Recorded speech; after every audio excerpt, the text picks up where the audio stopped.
Ассалаумағалейкум ардақты ағайын, Ақжайық арнасының эфирінде ғибарат бағдарламасы. Бүгінгі ғибаратқа арқау отқан тақырып мына білім төңірегінде болады. Әрине, діни білім, зайырлы білім төңірегінде болмақ. Ендеше студия қонағымен таныс болыңыздар. Аманат Жайық қоғамдық қорының теолог маманы Тұрарбеков Абзал Бейбітұлы. Абзал, студиямызға қош келдіңіз. Мына өзіңізге белгілі, қазір мектеп бітірушілердің бәрі аяқтады. Университетте де студенттер өзінің емтихандарын тапсырып, қазір дипломдарын алуға өздері дайындалып отыр дегендей. Біз жылда дәстүр бойынша мына білім қазіргі қоғамда енді кез келген уақытта енді білім өзекті ғой. Қазіргі қоғамда мына діни білімнің қаншалықты өзекті, өйткені көптеген азаматтарымызды білеміз, өкінішке орай жаңағыдай қазір діни білімді интернет желілерінен алып жатады, қандай оқу орынға түсуін білмей жатады. Сондықтан соларға бір жағы адасып қалмау мақсатында біз бүгін сондай тақырыпты көтеріп отырық. Ендеше сізге мына бірінші сұрағым болсын. Қазіргі заманда діни сауатты болу, діни білімді болу қаншалықты маңызды? Бисмиллахир-рахманир-рахим. Аса қамқор ерекше мейірімді Алланың атымен бастаймыз.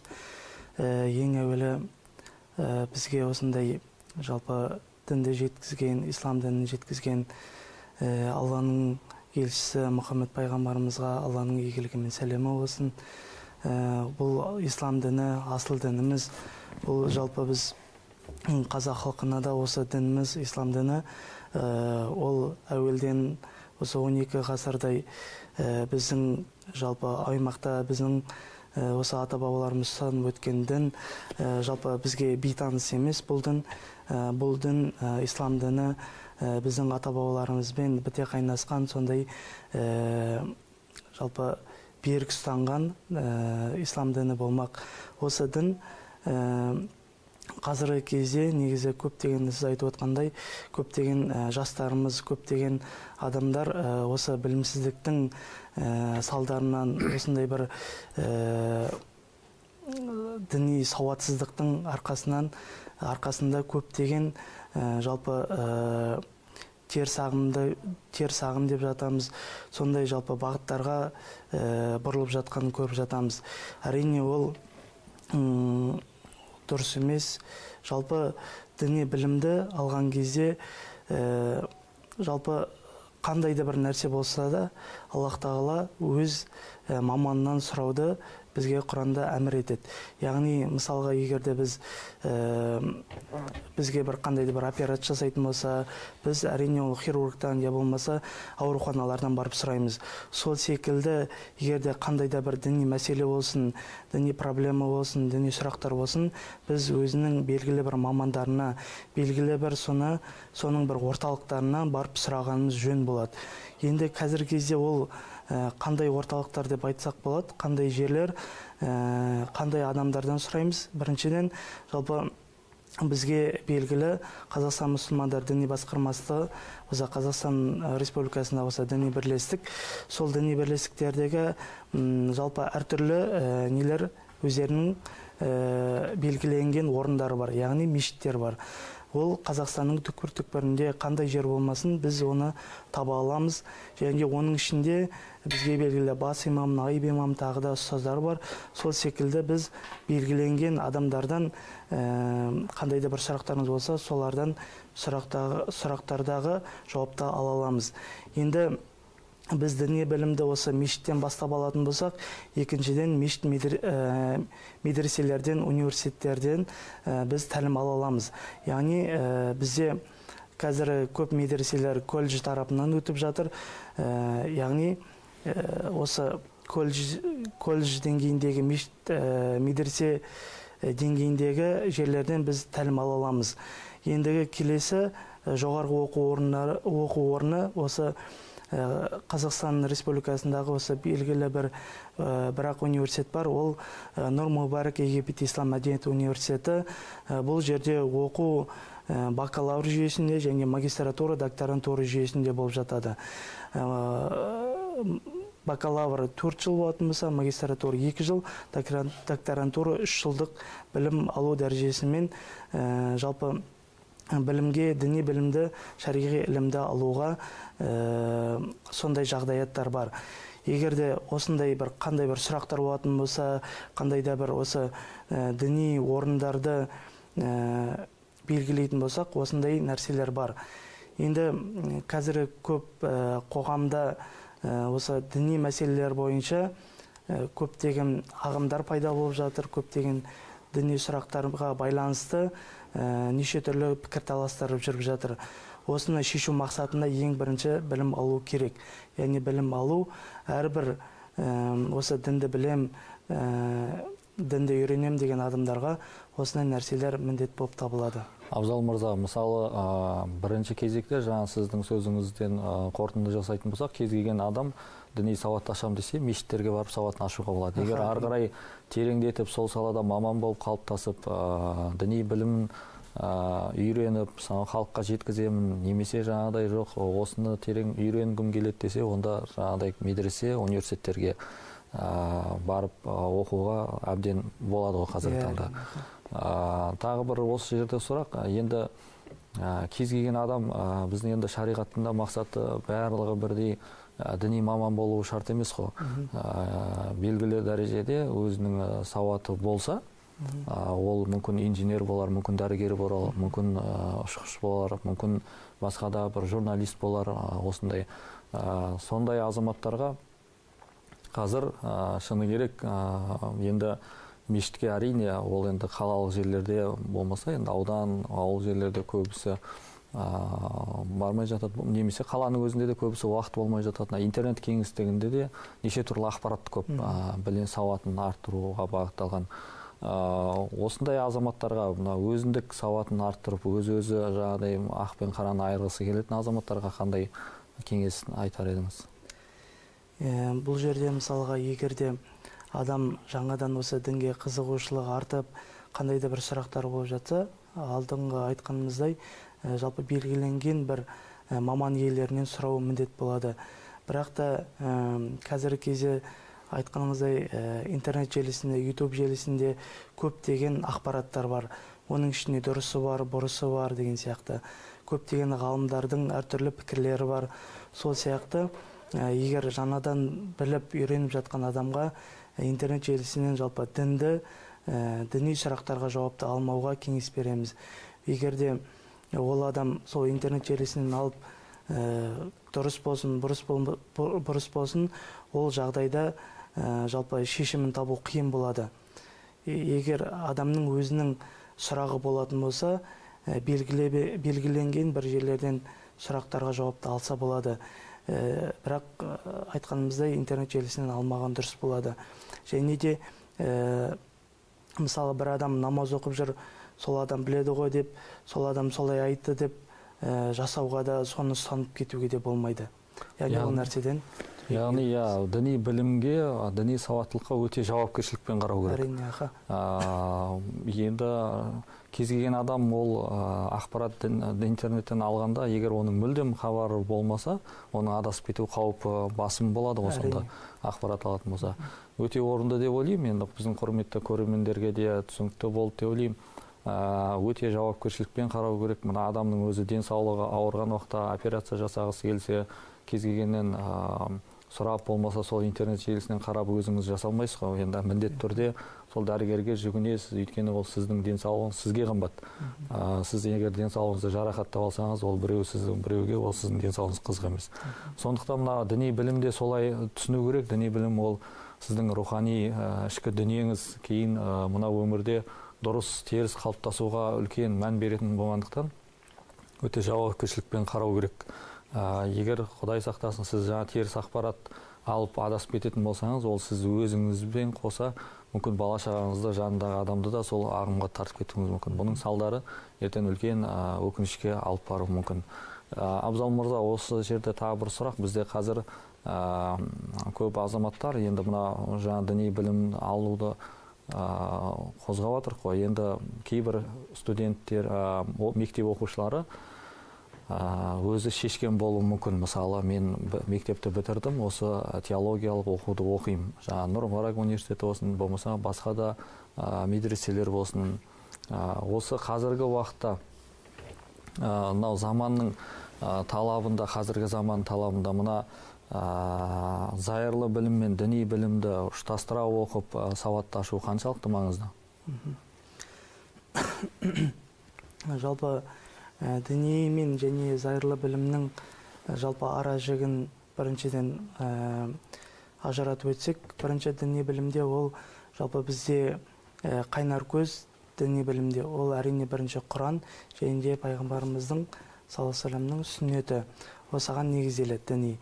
Ал зайырлы білімдер жалпы ол бізге де негізі жат емес, өйткені біздің ата-бабаларымыз Әл-Фараби болсын, Ибн Сина болсын, мысалға осы түрік жерінен шыққан неше түрлі үлкен ғалымдарды кезіндегі мысалы астрономия болсын, физика болсын, химия болсын, жалпы осындай бағыттарды да ұстанып өткен. Яғни екі ілім екі түрлі болғанымен, бірақ та оның атқаратын қызметі, оны білетін жұмыс жалпы бір десек болады. Егер де мысалға сіз зайырлы білімді алып, мысалға ол алумен сізге діни қоғамға, жалпы елге, халыққа қызмет етіп жатсаңыз, ол да бір Аллах тағаланың алдында бір хайырлы істердің қатарынан болады. Сол себепті жалпы бізде мысалға медреселерде, колледж тарапына өттік деді қой. Сол секілді Нұр Мубарак Египет Ислам университетінде де мысалға діни іліммен қатар зайырлы білімде алынып жатады. Яғни мысалға Құран, араб тілі, хадис ілімдері ол діни сфераға жататын болса, ал мысалға қазақ тілін, орыс тілін білу, және де ішіндегі философия, әлеуметтану, саясаттану деген сияқты зайырлы білімдерде сол университеттерде білінеді. Яғни ол жерде берілудің маңыздылығы өте зор. Өйткені біз Қазақстан Республикасы зайырлы демократиялық мемлекет болғандықтан, біз дінмен қатарда зайырлы білімдерді, зайырлы пәндерді де жете меңгеруіміз міндетті болады екен. Абзал мырза, енді біздің көрерменге біраз ақпарат болды деп есептеймін. Енді мына біздің талапкерлерді бір шабыттандыру мақсатында, қайрау мақсатында жалпы мұсылман адам мына білімге деген қалай қарым-қатынас болу керек? Оның Құранда біз көп жағдайда дінді, енді бұрынғы кеңес өкіметінің салдары болар. Дін деген уақытта белгілі бір намаз оқып жатқан адам, немесе жаңа қолында құманы бар дәрет алып жүрген адамды елестетеді. Бізде осы дін, жалпы ислам діні қаншалықты мына сауатты болуға шақырады? Мына Құранда қаншалықты осы білімге жалпы көңіл бөледі? Хадисте пайғамбар саллаллаху алейхи вассалам сол жөнінде айтып өтсеңіз, мына бізге көрермендерге біраз ақпарат болады деп ойлаймын.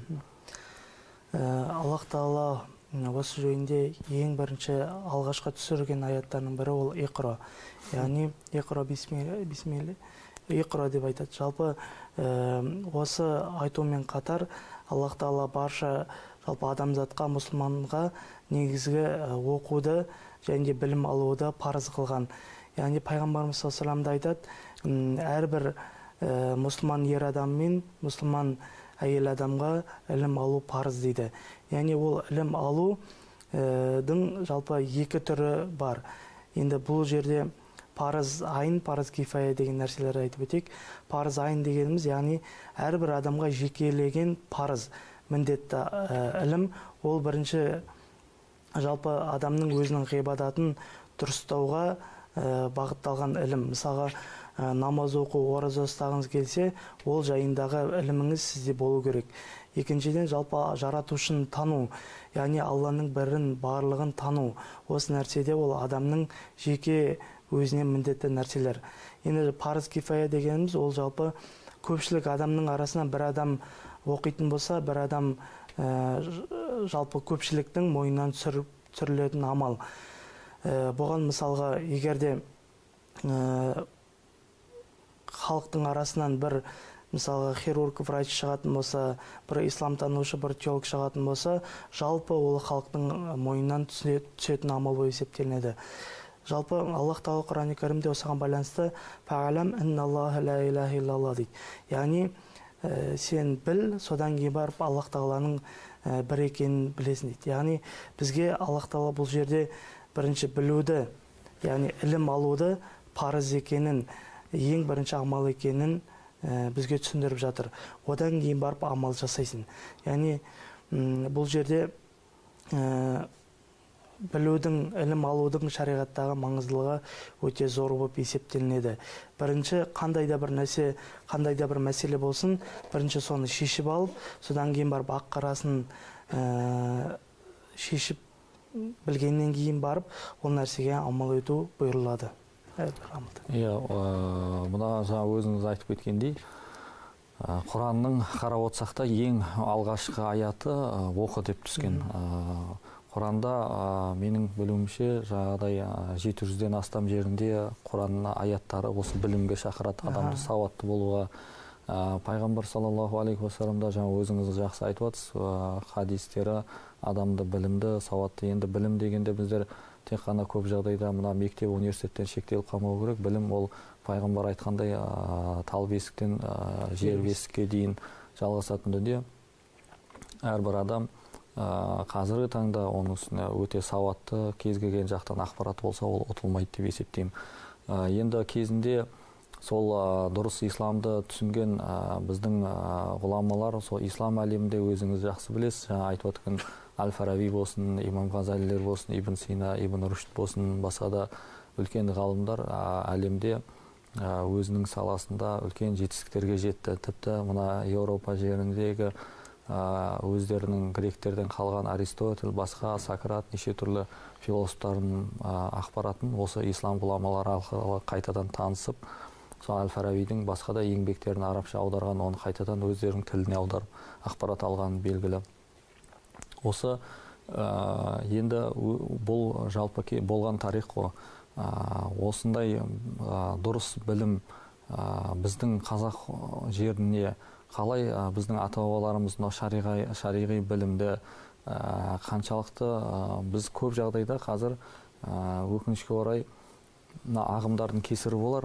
90-шы жылдары біз 90-шы жылдары таухид келді, оған дейін ондай бір қазақ жерінде ғұламалар болған жоқ.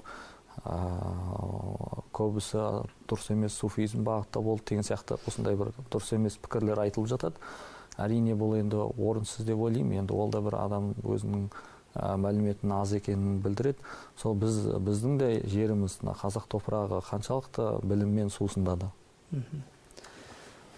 Жалпы ата-бабаларымыз, біздің ақын жыраулар, көптеген ғұлама ғалымдар қазақ жерінен шыққан бәрімізге белгілі. Оның ішіне мысалы Абай Құнанбаев, Шәкәрім Құдайбердіұлы, мысалы Мәшһүр Жүсіпті айтсақ болады. Көптеген жалпы ақын жазушылар осындай өздерінің жырауларына, өздерінің жалпы шумақтарына көптеген жалпы осы дінге қатысты, исламға қатысты біз текстерді көреміз. Яғни мысалы Абайдың қара сөзінде қаншама тәрбие мәндер жатыр, осы ислам шариғаты ілімінен алынған. Және біз Мәшһүр Жүсіптің де мысалы баршаға аян, баршаға белгілі бір үлкен шумағы бар. Мысалға, ол Алла жисім жауһар ғарез емес, бұларға басқа бөлектенбес, Алланы еш нәрсеге ұқсатуға, еш нәрсе оған ұқсап бөлектенбес, ол Алла жерде де емес, көкте де емес, мекенін бір Алланы ешкім білмес. Яғни осындай шумақта Мәшһүр Жүсіп жалпы ақиданы, біздің Матуриди ақидасын жалпы бағытталған немен осындай нәрсені бізге жеткізген екен. Яғни бұл жерде ол Алла жисім жауһар ғарез емес. Яғни бұл тұнып тұрған мысалға ақида сенім мәселесінде, осы шариғат білімде. Оны мысалға қазіргі кейбір кездегі ағымдағы бауырлардан осы нәрсені сұрасақ, олар білмейді. Бірақ та өздерінің дұрыс деп алға тартып жатады. Бірақ ата-бабаларымыз, ақын жырауларымыз ол нәрсенің барлығын біліп, үйреніп, бізге жеткізіп кеткен. Яғни ол жерде мысалы ақида мәселесінде Аллах тағала мысалы былайша айтқанда қазіргі тілмен атом емес, молекула емес, яғни Аллах тағаланы ешқандай да бір біз мүше тануға болмаса бір нәрсеге ұқсатуға біздің құқымыз жоқ, хақымыз жоқ. Және де Аллах тағала жерде де емес, көкте де емес, оның мекенін ешкім білмейді деген мағынада осындай жалпы тұнып тұрған сенім мәселесін бізге ата-бабаларымыз жеткізіп кеткен. Және де көптеген біз қара сөздерінде, Абайдың қара сөздерінде білеміз. Осы шариғи білімге, ілімдерге, тәрбиелерге байланысты өзінің мысалдарын, өзінің жалпы қара сөздерін айтып кеткен болатын. Шәкәрім атамыз да, Мағжан Жұмабаев атамыз да көптеген жалпы ата-бабаларымыз осындай жалпы дінді насихаттау үшін өздерінің шумақ өлеңдеріне қосып халықтың тәрбиесін, халықтың білімін, сауатын аштыру үшін осылай жеткізген көптеген тәсілдері бар. Яғни біз мысалға ата-бабаларымызды сіз айтқандай 90-шы жылдарда осы таухид келді деген кейбір адамдардың былайша айтқанда қате пікірлерін осындай дәлел дәйектермен, осындай ақын жыраулардың сөздерімен біз олардың таухид 90-шы жылда келді деген нәрселерін жоямыз. Яғни бізде таухид, Алланың бірлігі бары, ол бізге ата-бабаларымыздың осы ислам діні салт дәстүрі арқылы бізге жетіп келген екен. Абзал мырза, дұрыс айтасыз. Әрбір халықтың өзінің дінді жеткізу бір әдіс тәсілі болған ғой. Мына біздің қазақ халықтар әсіресе мына терме немесе жаңағыдай қара өлең, сондай жыр дастандармен халыққа жеткізіп отырған. Сондықтан анау кезіндегі біздің ата-әжелеріміздің айтқан ертегілерінде қарап отырсаңыз, бәрі сол Құранның аятынан, пайғамбардың қиссаларынан сыр шертетін дүниелер. Шынында мына біз қазіргі күнде де енді кезіндегі сол Майлықожа болсын, басқа да ақындарымыздың мына өлеңдерін тыңдап отырсаң, олардың қаншалықты сауатты болған, анау айтылып жатқан сөздер шынында ол кез келген адамның білетін дүниесі емес. Діни мамандардың өзі біреуін білсе, біреуін білмей жатады. Сол кездегі біздің ата-бабаларымыздың деңгейінің өте сауатты болғанын көрсетеді. Алысқа бармай-ақ осы біздің Батыс Қазақстан облысында мына Орда, мына Жаңғала, басқа да Жәнібек сияқты нелерде мысалы осы бір имам бар, Мұратбек имам деген, Жақатов Мұратбек, оның құлыптастар сөйлейді деген кітабы шыққан. Соны Мұратбекпен де осында бір-екі рет сұхбат жүргіздік. Сонда қарап отырсаң, соның кітабында да былай да енді іс барысында көріп жүрік, сапар барысында. Сол құлыптастарына арабша, сол кезіндегі шығатай тілмен жазылған араб Құранның аяттары, пайғамбардың саллаллаху алейхи вассалам хадистары, және қайтыс болған жылын, туылған жылын екі календар бойынша, мына хижри календар бойынша, милади календар бойынша жазған. Сол бір екі ғасыр алдыңғы өткен азаматтар, солардың да қарап отырсаңыз білімінің өте жоғары екенін көрсетеді. Сондықтан мен ойлаймын, қазір біз өзіміздің қайтадан сол біздің ата-бабамыздың сондай жақсы қондылықтарын қарап, қайтадан зеріктеп, алға қарай ұмтылуымыз керек. Кезінде осы мен бір кісілермен кездестім.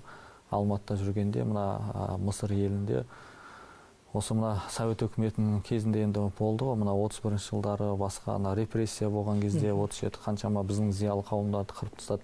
Сонда біздің олардың негізгі мақсаты біздің бабаларымыздың өте сауаттыларының жаңағыдай ұрпағымен қыруға тырысқан. Сонда біздің осы Тараз жерінен шыққан бір 9 тілді білетін бір атамыз әйтеуір қашып кетіп, сол мына қазіргі Сауд Арабия сөйтіп жаңағыдай Египет, соның немерелері сол Египетте тұратын көрінеді. Сол бір рет Алматыға келген, университетте кездесу болды. Сол атасы 9 ба 7 тіл білген екен, қателеспесем.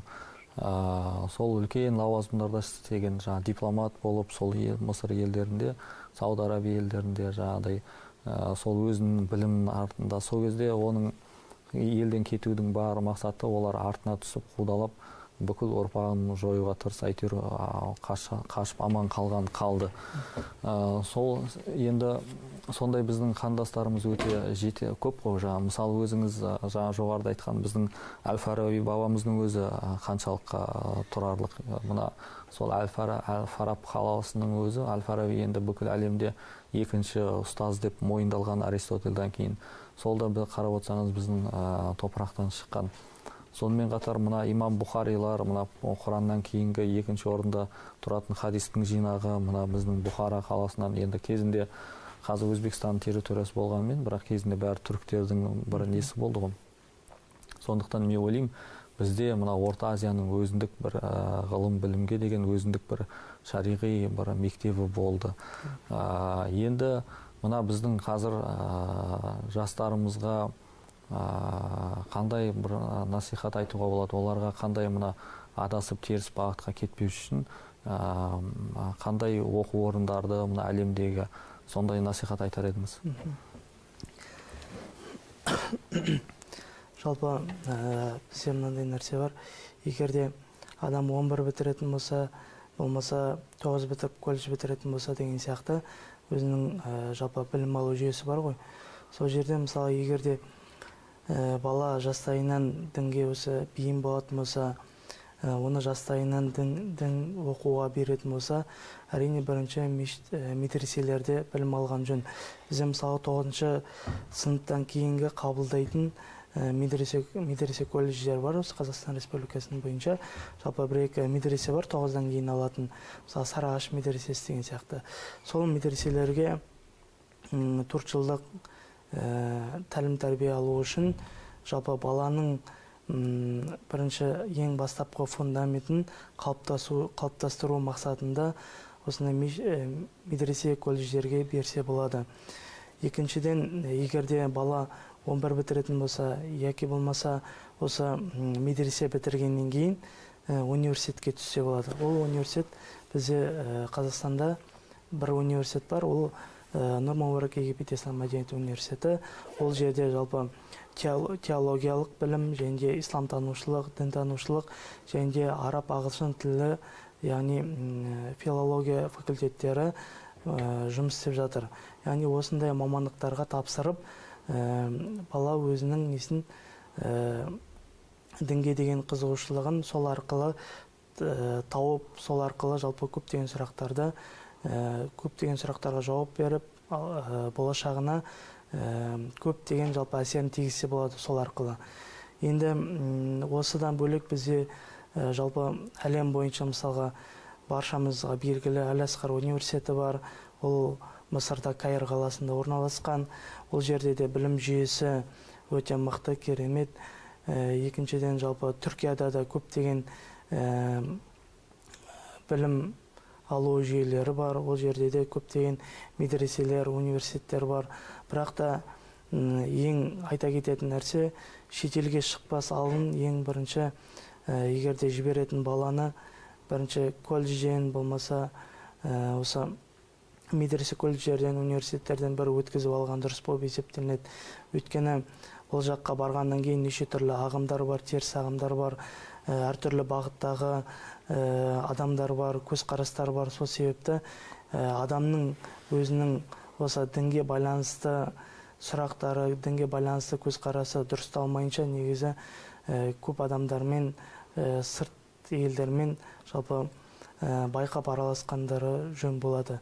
Өйткені егерде бір сұрақты олар мысалға шүбәһә дейді ғой, күмән салып жүруі мүмкін. Сол арқылы ол осы біздің елге келген кезде басқаша пікірде болуы мүмкін. Сол себепті осындай нәрселердің алдын алу үшін бірінші медреселерден және университет, ислам факультеті бойынша, дінтану факультеті бойынша біліп, үйреніп, содан кейін барып, арғата ілімін жалғастырған дұрыс болып, абзал болып есептеледі. Рахмет, Абзал мырза. Мынау ойлаймын біздің көрермендерге бір құнды ақпарат болды. Әрине, енді біздің уақытымыз шектеулі, оны талқылай берсек өте терең тақырып. Сондықтан мен ойлаймын, мына бітіруші біздің мектеп оқушыларына, басқа да біздің осы қызығып жүрген азаматтарға бір ақпарат болды деп ойлаймын. Студияға уақытыңыз бөліп келгенге үлкен алғысымызды айтамыз. Құрметті ағайын, бізге берген уақыт осымен мәресіне жетті. Шынайы өмірімізде ғибрат істеріміз көп болсын.